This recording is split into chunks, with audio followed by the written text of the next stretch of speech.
Домашний антибиотик 10 раз сильнее пенициллина. Мы предлагаем рецепт лекарства, которое в обязательном порядке должно быть в каждом доме. Чесночный сироп от кашля – проверенное средство по старинному рецепту. Итак, ингредиенты. 5-7 головок чеснока, мед жидкий, 3 столовых ложки порошка корня алтея аптечного. Приготовление. Чеснок очистите, перекрутите через мясорубку. Чесночную кашицу разотрите с порошком алтея. Поместите в емкость пол-литра и залейте жидким медом. Поставьте баночку в холодильник и дайте настояться 24 часа, после чего процедите через марлю.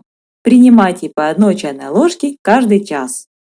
Этот сироп помогает при бронхитах, трахеитах, фарингитах, ларингитах, ведь чеснок обладает мощнейшими противомикробными и антибактериальными свойствами, а корень алтея – это эффективное отхаркивающее средство. Лекарства на основе меда повышают тонус, укрепляют иммунитет и восстанавливают организм. Будьте здоровы!